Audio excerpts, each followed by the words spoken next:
मेरे साथ मिलकर पवित्र गायत्री का उच्चारण करेंगे। अपने अंतःकरण और इस वातावरण को पवित्र करें। ओम भूर्भुवः स्वः तत्सवितुर्वरेण्यं भर्गो देवस्य धीमहि धियो यो नः प्रचोदयात्।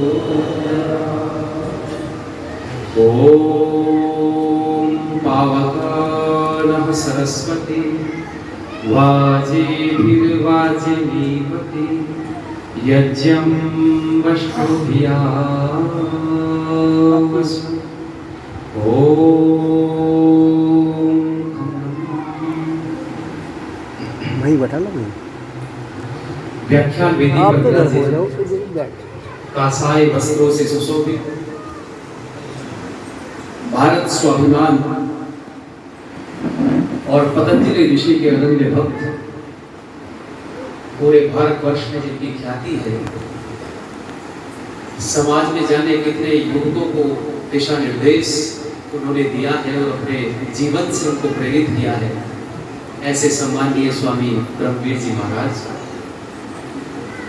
इसी व्याख्यान वेदी पर विराजित आर्य समाज के बहुत ही सुयोग्य विद्वान धर्मोपदेशक पंडित ऋषिदेव जी, और सबसे पूर्व में आप जिनके गीतों को सुन रहे थे सुकीर्ति आर्या जी, जबर सिंह खारी जी, और जिला आर्य प्रतिनिधि सभा मुजफ्फरनगर के अध्यक्ष, मेरे जैसे जाने कितने नौजवानों के प्रेरणा स्रोत और जिन्होंने पूरे क्षेत्र में वैदिक सिद्धांत की पताका को लहराया हुआ है, ऐसे संचालक आदरणीय श्री सतेंद्र आर्य जी और इस आर्य समाज शिवपुरी के यशस्वी प्रधान जगदीश आर्य जी, मंत्री सुरेश आर्य जी, कोषाध्यक्ष महोदय, समक्ष बैठे हुए सभी आदरणीय अग्रज आशीर्वाद बुजुर्गों, सम्मानित पूजनीय वंदनीय मातृशक्ति ऋषि की वकुलम की ये प्यारी बेटियां,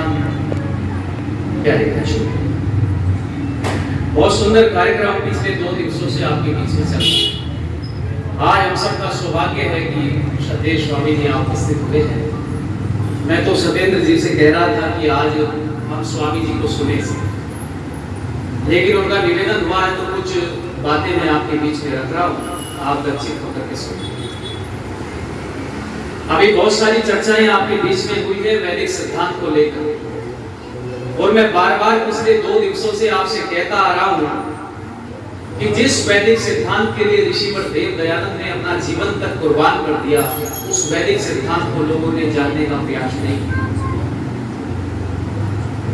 जिस ऋषिवर देव दयानंद ने कहा कि वेद के अंदर मूर्ति पूजा नहीं है, जिस स्वामी दयानंद सरस्वती ने कहा कि वेदों के अंदर कोई इतिहास नहीं है, वेदों के अंदर मांसाहार का निषेध है, वेदों के अंदर शुद्ध सात्विक जीवन शैली है, ऐसे ऋषिवर देव दयानंद को पूरा भारत भी ठीक से जान नहीं पाया। इस सिद्धांत को स्थापित करने के लिए ऋषिवर ने इतने कष्ट सहे हैं, जिंदगी भर जन्म से लेकर के मृत्यु पर्यंत वकालत करते रहे, आपको सुख पहुंचाने की बात करते रहे, आपको जीवन को बढ़िया बनाने की बात करते रहे, उसको लोगों ने जानने का प्रयास किया। ये बड़ा भारी दुर्भाग्य है। मैं 2 दिन से कहता आ रहा हूं बंधुओं कि बड़ा उपकार है ऋषिवर देव दयानंद का कि उन्होंने हमको वेद का ज्ञान दिया,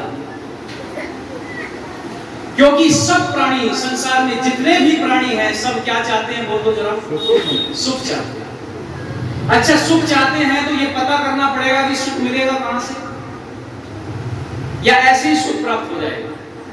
तो पूछा कि सुख मिलेगा कहां से, प्रश्न किया सुखस्य मूलम किम, तो उत्तर मिला सुखस्य मूलम धर्मम। कि यदि धर्म को ठीक ठीक जान लोगे, धर्म को ठीक ठीक मान लोगे और उस पर आचरण करोगे तो क्या मिलेगा, बोलो, सुख मिलेगा। अच्छा, लोगों ने कहा कि साहब समाज के अंदर बहुत सारे लोग हैं, अलग अलग धर्म नजर आते हैं हमको, जिधर भी जाए, जिस तरफ जाए, जिस दिशा में जाए, जहां भी जाकर के देखे, हर व्यक्ति अपनी बात को कह रहा है कि ये एक धर्म है। तो फिर कौन से धर्म को मानने से सुख मिलेगा, गहरा प्रश्न आया समाज में। पर मैं निवेदन करना चाहता हूं कि वो धर्म नहीं है। उनको एक शब्द दिया है मतांतर। बोलो, एक शब्द क्या दिया है? मतांतर। मतांतर। और मति कहते हैं बुद्धि को, और मत कहते हैं बुद्धि से खोजा गया रास्ता, बुद्धि से निकाला गया रास्ता। किसी व्यक्ति ने अपनी बुद्धि से जो रास्ते बनाए अलग अलग तरीके के, वो मतांतर तो हो सकते हैं, पर धर्म बोलो, धर्म वो होता है जो प्रत्येक व्यक्ति के लिए समान रूप से ग्राह्य हो। क्या है बोलो? जैसे स्नान करना क्या है बोलो? धर्म। लेकिन लोगों ने गंगा में खाली स्नान करना धर्म मान लिया, यमुना में स्नान करना धर्म मान लिया। पर याद रखना, गंगा में स्नान करना खाली धर्म नहीं है, स्नान करना धर्म है। क्योंकि स्नान करने से ना मुस्लिम कतराते हैं, ना हिंदू कतराते हैं, ना सिख, बौद्ध, जैन, ईसाई, कोई भी मना नहीं कर सकता। सब कहते हैं कि स्नान करो, अच्छी बात है। इसलिए सबके लिए जो समान रूप से ग्राह्य है वो क्या है बोल दो जरा? आत्मन है प्रतिकूलानि प्रेषाम्य समाज। जैसा मैं अपनी आत्मा के लिए चाहता हूं, जैसा मैं स्वयं के लिए चाहता हूं, ऐसा ही मैं दूसरों के प्रति करूं। ये क्या है बोलो?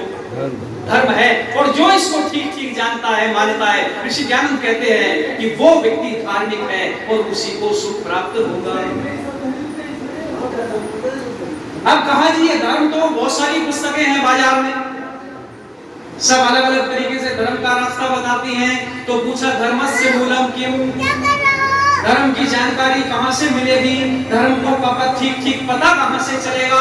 तो ऋषियों ने उत्तर दिया, वेदो अखिलो धर्म मूलम। क्या उत्तर दिया? जरा जोर से बोलो। वेदो अखिलो धर्म मूलम।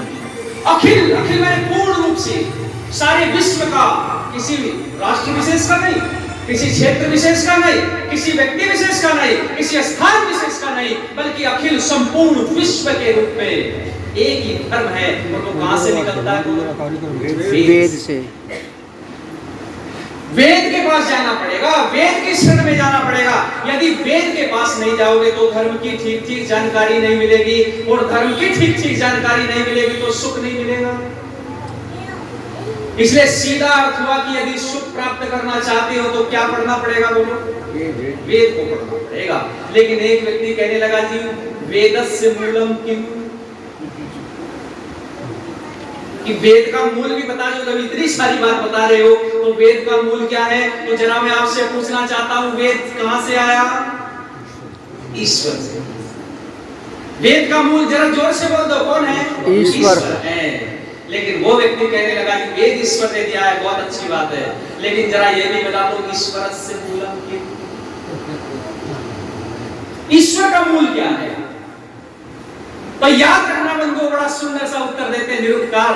वो कहते हैं कि मूल का कोई मूल बोलो नहीं होता। मूल का कोई मूल नहीं होता। जड़ की कोई जड़ होती है?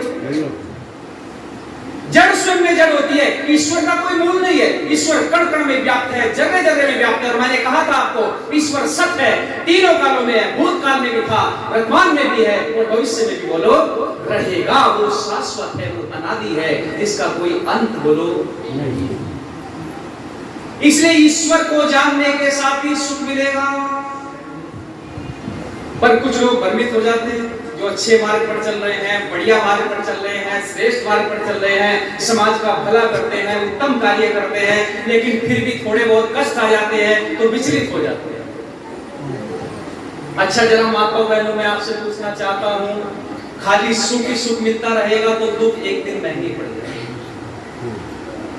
सब सुख ही सुख चाहते हैं, दुख कोई नहीं चाहता है। अच्छा, आप जरा मुझे बताना, हम मीठा ही मीठा खाते चले जाएं तो क्या हो जाता है? और जब शुगर हो जाता है फिर क्या खाना पड़ता है? कड़वा। कड़वा करेगा। इसलिए याद रखना, सुख के साथ दुख लगे हुए। यदि सुख प्राप्त करना चाहते हो, क्योंकि मनुष्य जीवात्मा एक पल के लिए भी कर्म विहीन नहीं हो सकता। एक पल के लिए, चाहे वो मन से करे, चाहे वाणी से करे, चाहे शरीर से करे, लेकिन वो कर्म करता ही रहता है। और कर्म करता है तो उसका फल भी बोलो। इसलिए आत्मा कर्म करता है, फल मिलता जाता है। सुख रूपी फल मिलता है, दुख रूपी फल मिलता है। ये एक सिक्के के दो पहलू हैं। और यदि सुख ही सुख प्राप्त करते चले जाओगे तो दुख एक दिन बड़ा भारी पड़ जाता है, महंगा पड़ जाता है। आप जरा विचार करके देखना, बहुत सारे बच्चे बैठे हैं जो पढ़ाई अध्ययन काल जिनका चला हुआ होगा, ब्रह्मचर्य काल चला हुआ, जो ब्रह्मचारी अध्ययन काल में, विद्या अध्ययन के काल में मौज मस्ती उड़ा लेता है और कहता है कि ये दुनिया तो मौज लेने के लिए है, मजे ले लो, वो आगे चल करके कष्ट उठाता है, आगे चल करके दुख उठाता है। और जो ब्रह्मचारी विद्या अध्ययन काल में, ब्रह्मचर्य काल में क्या करता है, कष्ट उठा करके, मेहनत करके, परिश्रम करके अपने को योग्य बना लेता है, ऐसा ब्रह्मचारी फिर एयर कंडीशनर रूम में बैठ करके मस्तियां लेता है, सुख पाता है। यानी जो पहले कष्ट उठा लेता है उसको बाद में कष्ट ज्यादा असाध्य नहीं होते हैं, और जो शुरुआत में मस्तियां ले लेता है, कष्ट उठा लेता है, उसको थोड़ा सा कष्ट भी बड़ा भारी लगने लगता है। आप कहेंगे जी कैसे? मैं एक उदाहरण देता हूं, एक उदाहरण देता हूं। दो इतिहास हमारे सामने अभी आपको बता रहे थे, महाभारत कालीन इतिहास, एक रामायण कालीन इतिहास, और दोनों इतिहासों में अलग अलग घटना घटित हुई है हमारे साथ। एक इतिहास में पदे पदे पर त्याग है और एक इतिहास के अंदर पदे पदे पर क्रोध है, स्वार्थ। रामायण कालीन इतिहास में माता बहनों उठा करके देखना, इतिहास को पढ़ करके देखना, हर पात्र त्याग से भरा हुआ है, हर पात्र के अंदर एक विशेष त्याग है। और याद रखना, जहां त्याग है वहां विकास है, और जहां स्वार्थ है भोग है वहां क्या है, विनाश है। भरत को पढ़ा है आपको? जब ननिहाल से वापस आते हैं और पता चलता है इस राजगद्दी के लिए मेरे भाई को वनवास मिल गया है, आज उस राजगद्दी को भरत ठोकर मारते हैं, खोल बना दी दोनों भाइयों को। और सामान्य राज्य नहीं था, वो सामान्य राज्य नहीं था, वो चक्रवर्ती राज्य था, उसकी अथाह सीमा थी, बहुत अपार संपत्ति थी उस राज्य के पास में। लेकिन राम कहते हैं कि मुझे राज्य नहीं चाहिए, मुझे संपत्ति नहीं चाहिए, और भरत कहते हैं कि मुझे भी गद्दी नहीं चाहिए, मुझे कुछ नहीं चाहिए, गद्दी नहीं चाहिए। कदम कदम पर, पदे पदे पर त्याग है, और हमने विकास किया है, पूरी दुनिया में हमारी पहचान बनी है, राम राज्य को सब चाहते हैं। लेकिन एक इतिहास हमारे पास में है, महाभारत कालीन इतिहास। श्री कृष्ण ने कितने गांव मांगे थे दुर्योधन से?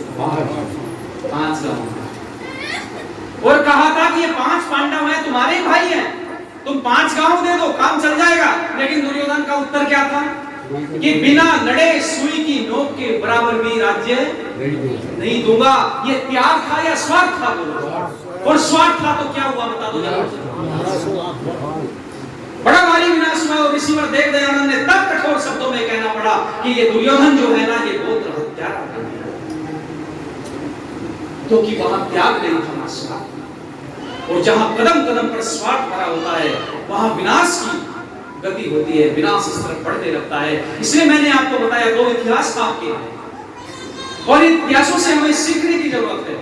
इसीलिए मैं आपसे निवेदन कर रहा था कि वेद यदि सुख प्राप्त करना चाहते हो तो कष्ट जिसने पहले उठा लिया, अब देखो श्री रामचंद्र ने और माता सीता ने ब्रह्मचर्य काल में बड़ा भारी कष्ट उठाया।